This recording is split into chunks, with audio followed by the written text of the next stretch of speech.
This is the Dream It Alive show. I'm your host, Ash Kumra, co-founder of DreamItAlive.com. Today's guest is an insanely successful business coach, best-selling author, and someone who I've developed a personal friendship with, Jaden Sterling.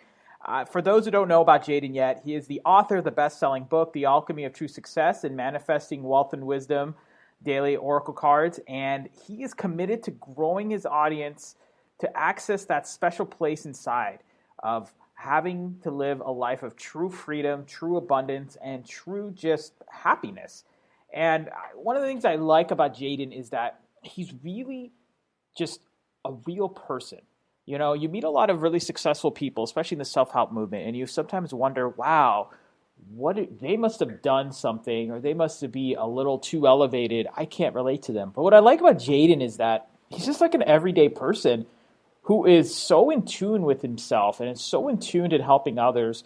It actually inspires you to say, look, if he can do it, I can do it. And I think those are the best coaches, you know, people that you could relate to, people that you could, share similar stories with and, things of that sort. And, today's episode is really talking about how to build a business with purpose, which commonly known as conscious capitalism. And I really would love to just, hear from Jaden, his advice on how others can succeed, whether you're a current conscious capitalist or whether you want to become a conscious capitalist or you don't even know what conscious capitalism is. This is an interview that I think every kind of entrepreneur, business owner, and person interested in business will definitely like. So, Jaden, how you doing? Hey, Ash, I'm doing great. Thanks for having me. Oh, so honored to have you. So, Jaden, before we kind of dive into your expertise, tell us a little about your story, how you got to where you are right now. Sure, I'd be happy to. So I had an epiphany, a moment in time when I was 14 years old. Believe it or not, it was way back then. And I was home, and in the house was a cassette recorder. Remember those cassette players that we used to have? Those things? You probably don't, Ash. You're way too young. Well, for other people in my age, like I'm 46, so for those folks who remember, we had cassette recorders. And I was home, and the cassette was playing, and it was the talk of Wayne Dyer.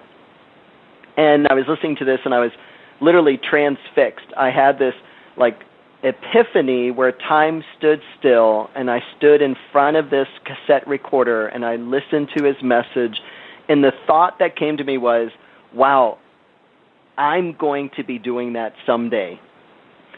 And then the next thought that came was, but I'm going to teach from experience. So I had those two simultaneous thoughts of, a clear knowing that I would be speaking, which is exactly what I'm doing today, and also the second of, but I'm going to be teaching from what I learned. And so that really set me on my path. I started working on Wall Street when I was 19 years old. I worked for Merrill Lynch and Citigroup because I wanted to really learn this thing that we refer to as money. And I thought the best way to do that was go right to Wall Street where the money was. And that's what I did. For 11 years, I worked with thousands of business owners and wealthy people in the United States. I've worked with actually some of the wealthiest families in the United States. And I became close personal friends with them. I developed a friendship. I spent holidays with some of them. I traveled with some of them. It was really an amazing experience for me being such a young person. And I really learned, because I would ask all of them, how did you create this, the millions of dollars of wealth that you've created? And they all shared with me their very personal stories. And I learned that there were specific things to do to accumulate a lot of money and to become successful. So at 31, I started implementing those strategies, and through a series of really good investments that I made, I was able to retire. So I did. I retired from that business, and then I started using some of the strategies that these very wealthy people had told me in order to accumulate wealth. And, there was a general theme that ran among them, which was own your own business, be of service to people, take the focus off of you and put it on others. And then lastly, what I heard was follow your passion. So I started doing that, Ash, and so here I am at 31 years old. I'm retired from the business, and my passion was to continue to be of service, to help people, and to do so in a way that, the key is we have to find an area that needs filling, right? An opportunity, if you will. And the opportunity, I looked around in my community, I didn't see any quality affordable housing. So I said, okay, there we go. I can work with that. I want to start developing quality affordable housing in really good areas of the community that I lived. At the time I was living in St. Petersburg, Florida, a beautiful waterfront community. But all of the affordable housing was relegated to the South Side, and they actually had to bus workers in to work in the hotels and restaurants. And I thought there's something flawed about this. There should be other options for these folks. So I started working on developing these units, affordable housing units, but it was at the same time that the NASDAQ crashed in January. I don't know if any of your listeners remember, but in January 2000, that 6 months, the NASDAQ just got obliterated in value. Not only it got cut it went from about 10,000 to 3,000. I mean, literally the people were yelling, the sky is falling, and everyone panicked, and my portfolio went down quite a bit too, because I had all my money in stocks at the time. So here I am in this community with the passion to develop these affordable housing projects, but had no money whatsoever. And I had to get really creative, and my creativity led me to connecting with actually the city of St. Pete, and I partnered with them, and I developed 125 projects with the city over a 6-year period and built a $12.5 million business in the process. It's amazing. Well, you know what I love about what you're saying so far is that you seem to take your experiences at the moment could have seemed like you failed, but you, instead of thinking I failed, you took it and said, I'm going to rebound and I'm going to do something bigger and better. Would you say that's kind of one of your mindsets? Ash, absolutely. I jokingly say that if you throw me lemons, I'm not only going to make lemonade, but I'm going to make a lemon meringue pie, and I'm going to use that. I'm going to juice that experience and make the most out of it, because we know that we create our experiences in life based on our mindset, our belief, all these things that make us who we are, and at any moment in time, we have a choice. The choice is, do we stay down with this failure, or do we get up? And when we get up, are we going to tackle that project, that whatever it is that we feel like has knocked us down in life? Are we going to tackle it, and are we going to get creative and find a new way? That's amazing. No, I thank you for sharing that. I have so many questions I want to ask you, because I've really extensively learned about you and seen some of your products, and even heard some of your episodes. You have an awesome show also, which we'll get to in a bit. What are your thoughts on entrepreneurship specifically? How can it be improved? Like, you're a business coach, you've written best-selling books, you understand what it means to turn your passion into profit. Like, if a new person who's never been an entrepreneur before really wants to understand what should I think about before becoming an entrepreneur, what advice would you give them? Yeah, great question. So the first thing I would say, and this is almost going to sound counterintuitive, but this works, and that is, forget about the money. If someone is going into an entrepreneurial adventure just to make money, they're going to, first of all, the first amount of resistance they come up against, they're not going to have the passion to follow through. They're going to come up with excuses as to why it's not working. So therefore, if the focus isn't money, then what is it? Then the focus has to be on your passion. It has to be on that thing that literally lights you up, because you know what? As entrepreneurs, we're going to be knocked down. We're going to be told no. We're going to have the door slammed in our face. And that's going to happen again and again. But the thing that will keep us moving toward our goals and dreams is our passion, that thing inside of us that doesn't let go. Give me an example of a client that you helped with in this situation. I don't need to know names, or we don't need to know names, but what's a client example? Just curious. Yeah, so an example is I worked with I find that I attract a lot of people who are in corporate America and who want to get out of corporate America and pursue their passion. And a lot of times it's they either want to be a speaker, they want to be a coach, that they feel like they have a message inside of them. So I worked with a guy, it's been about 2 years now, And he came to me and he said, look, I'm making great money in corporate America, but I still feel unfulfilled. I feel like there's something more inside of me that needs to be expressed. And you know what? I get that because that's my story.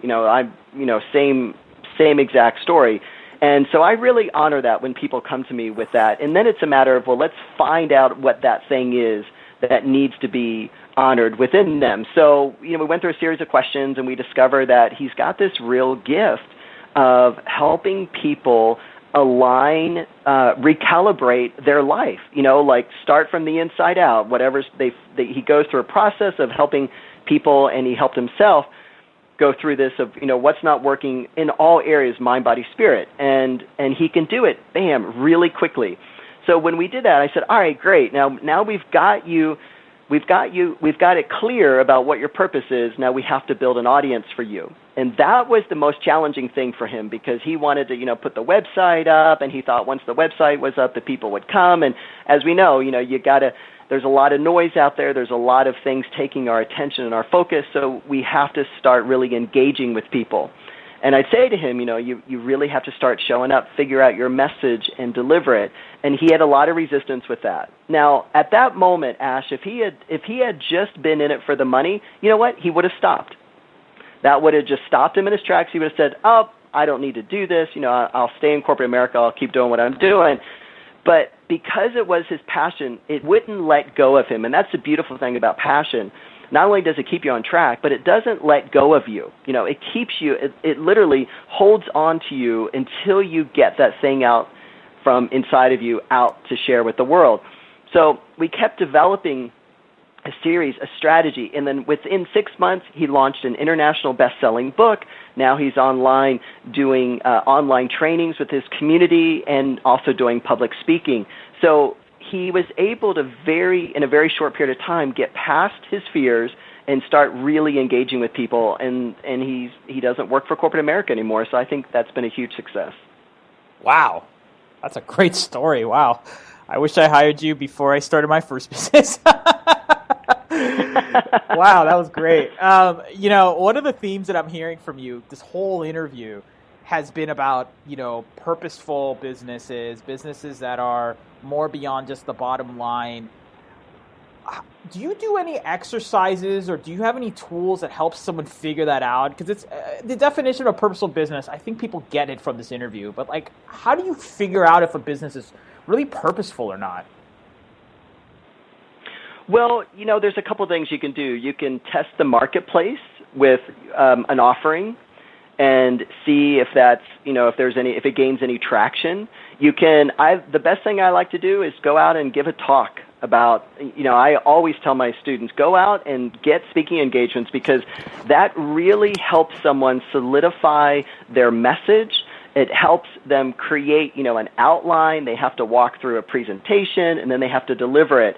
And that alone will tell you whether or not you're fully aligned with your purpose, because once you meet the resistance inside, and this all exists inside of us, right? That's the thing. We all have within us some kind of resistance, and it's our purpose and our passion that will automatically get us through that resistance. Maybe today isn't the day that you tackle it, but tomorrow it's going to remind you that it's there, and you're going to have to show up and still take steps toward fulfilling that. So did I answer your question? No, totally. What do you do yourself? Do you do dream boards? Do you have goal-setting tools? Do you do mission statements? What do you do, or what do you recommend your clients to do? Just curious.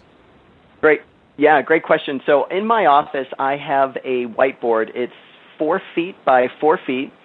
And on that board, every week, I create a plan for my week, the things that I want to accomplish, the networking that I want to do. So I can clearly see that each and every day. And I love your site, DreamItAlive.com. As you know, I've created a dream board on there.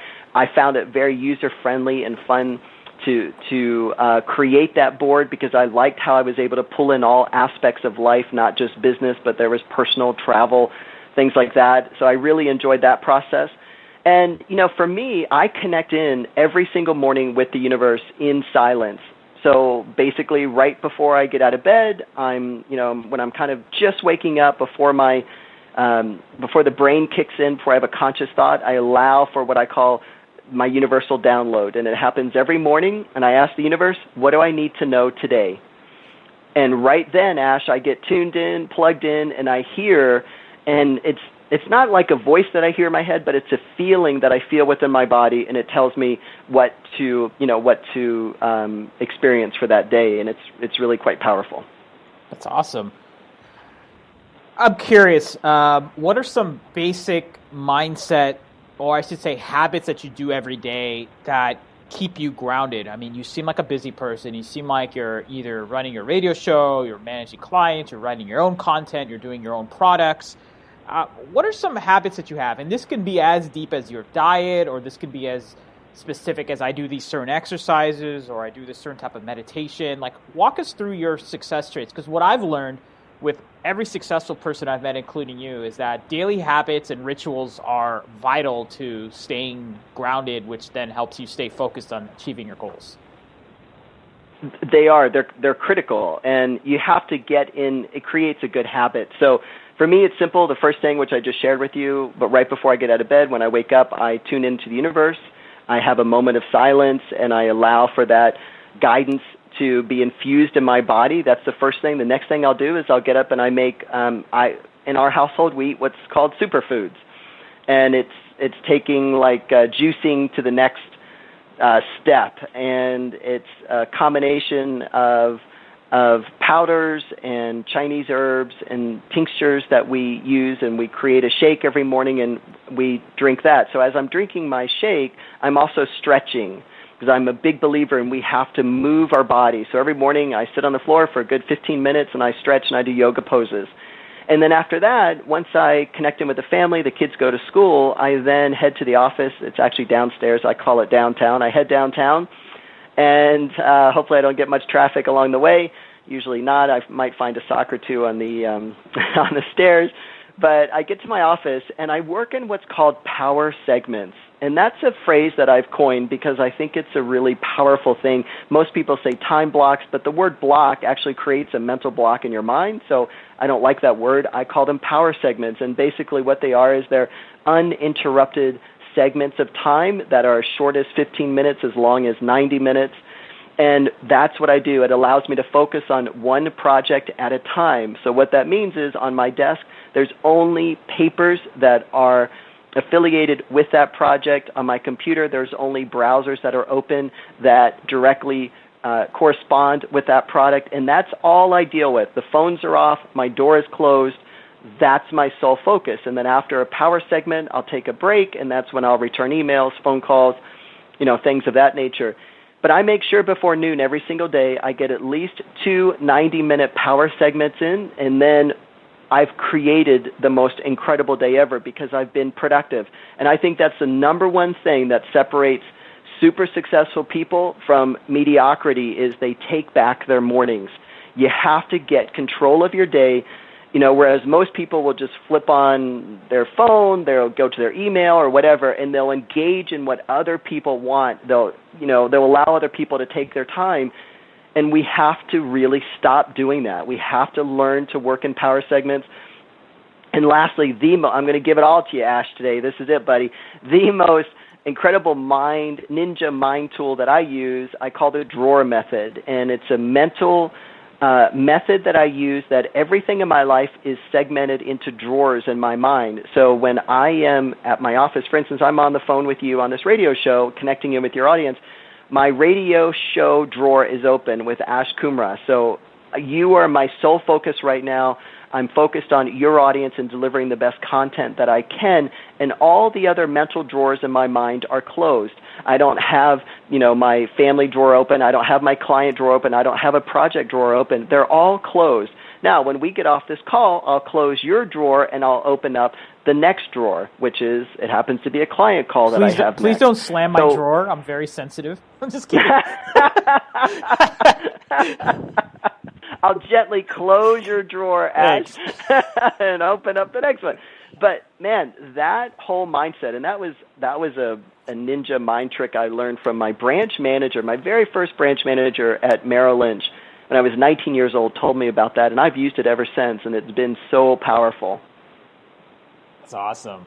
Well, one final question, and we have 6 questions from the audience so far. So one final question that I have for you is, what's next for you? Like, what are your big dreams and goals that you want to accomplish for 2015 and beyond?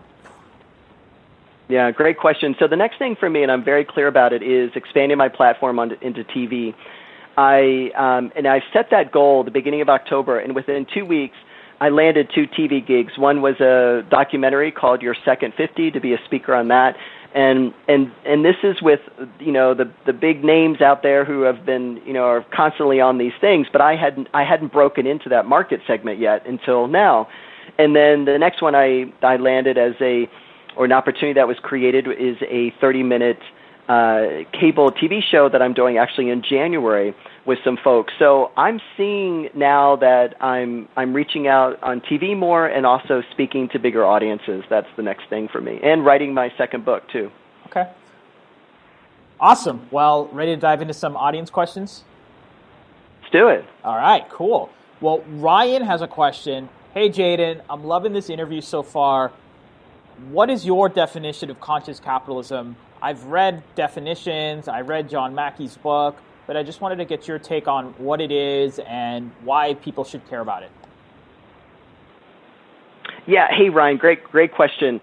John Mackey, and he's certainly the go-to guy for conscious capitalism. He's fantastic, so that's awesome that you've read the book. My take is, we got to break the phrase down a little bit, and consciousness is simply waking up. It's becoming aware of how your actions affect you, those around you, your community, and also the planet.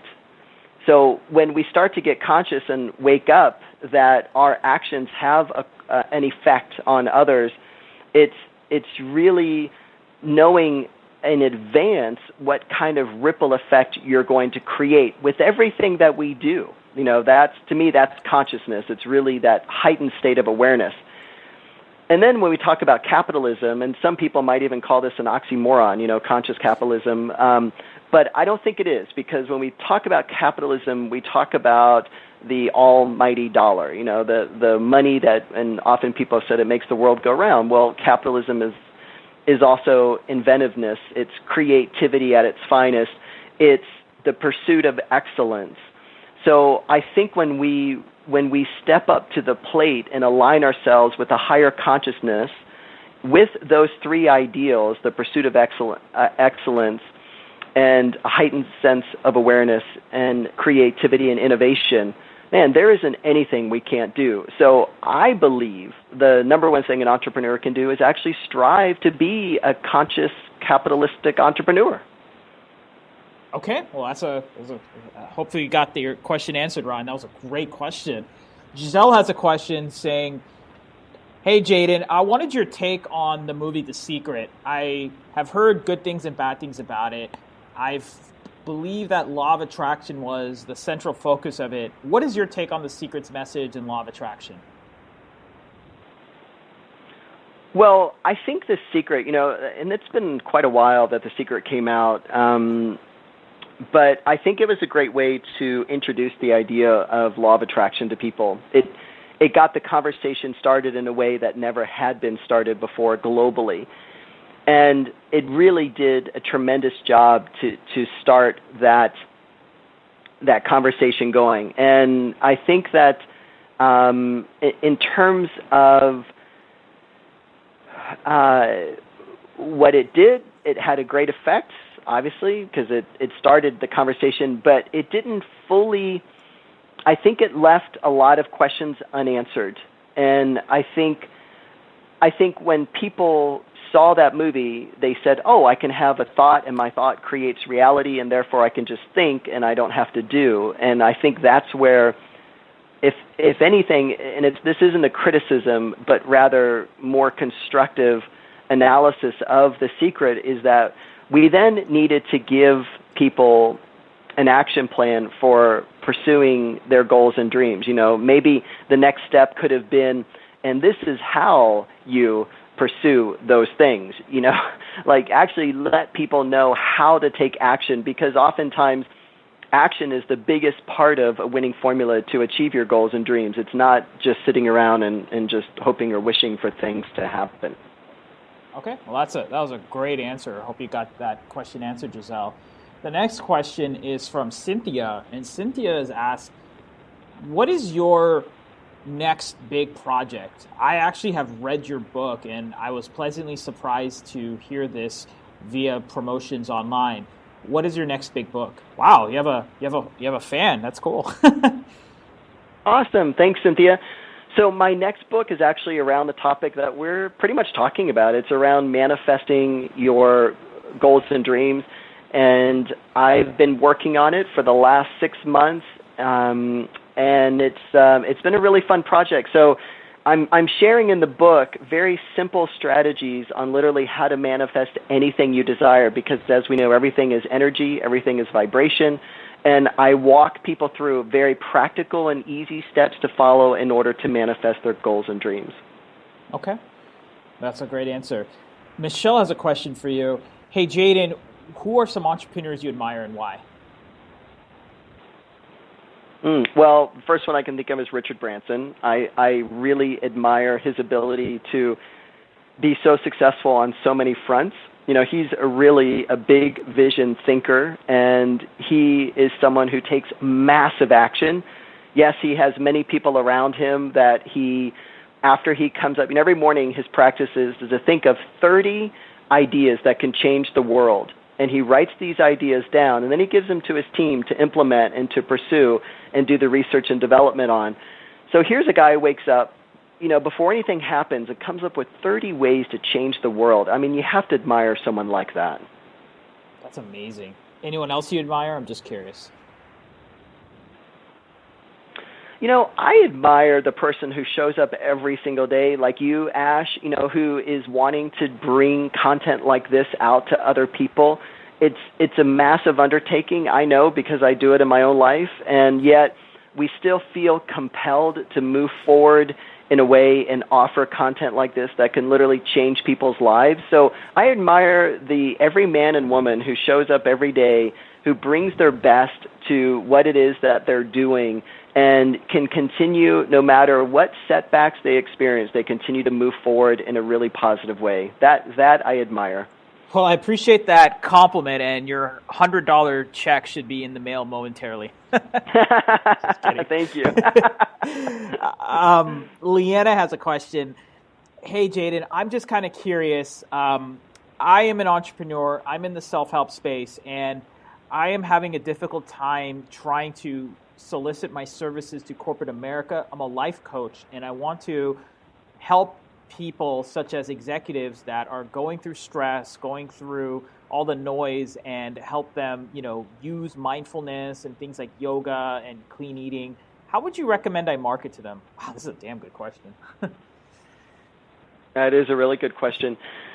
So I think the first thing is, before you go right to corporate America, I think you have to start in your own backyard and start getting booked at like the Chamber of Commerce, start getting booked at, the Elks meetings or whatever, local groups that you're wanting to share your message, because then you're going to really fine-tune your message. You're going to hone in on what benefits you can bring to a corporate audience. I would not start marketing right out of the gate to corporate audiences. I think you got to start right in your own backyard, get on local television, get in the local press, and start building a name for yourself, and then the corporations will come calling. Okay. That's a great question.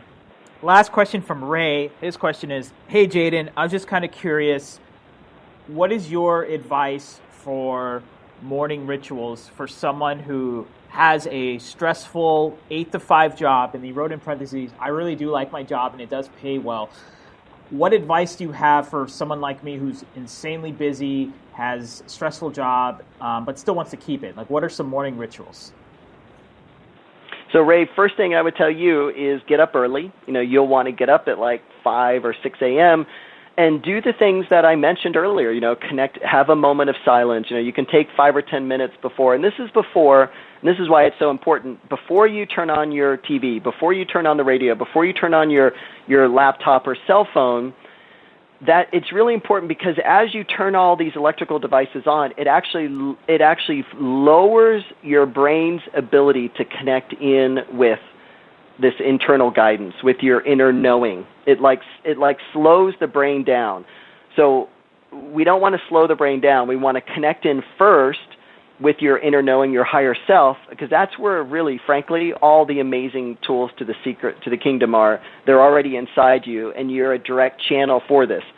But we slow it down the first time we pick up turn our devices on. So the second thing is I recommend my morning routine. Take 15 minutes, do some stretching, do some yoga, and then listen to things that fill your mind with positive messages, like shows like Ash's, like this. I have a radio show called Soul to Profit Radio. Listen to that, whatever. It's all out there for free on the internet. Take advantage of it, and then that sets your day up so that you can have a peaceful day, and then you don't feel like you're running around in circles. Awesome. Well, Jaden, before we conclude, tell us about where we can find you. Tell us about your amazing radio show, and this is your soundbite to tell our audience, and this will be recorded, and we will publish it shortly. So this will be shown to people who didn't hear the interview as well. Tell us what's up with you. Yeah, sure. Thank you for the opportunity. So I have an offering. It's an 85-page home study course. You can find it at soultoprofit.com. That's SOULTO profit, PROFIT.com, soultoprofit.com. And as I mentioned, it's in my 20s, I had the opportunity to meet and become friends with many multimillionaires, which was very impactful in my success in business. And so I wrote about it in this home study course. I wrote the 7 lessons that I learned from the super successful, and it's free. It's $197 value. You can go there, you just enter your name and email address, and you have instant access to it. Enjoy that. And then my radio show, it's called Soul to Profit Radio. And it's on the Blog Talk format, but it also can be found on iTunes, Stitcher. But I recommend Blog Talk or Stitcher. And then when you're on Blog Talk, just click the follow button, and you'll have access to whenever I hold a show, which is live every Wednesday. And I have, like Ash does, entrepreneurs, very successful people, authors, speakers, and business owners who have created a very successful business that's aligned with their purpose. And we share tips and tools on how to do that. Sweet. Well, on that note, Jaden, thank you so much for doing what you're doing for the world. Thank you for making this awesome footprint. And I know this is the one of many conversations we're going to be having. So instead of saying goodbye, it's talk to you soon. That sounds great, Ash. Thank you so much. I enjoyed it. Awesome.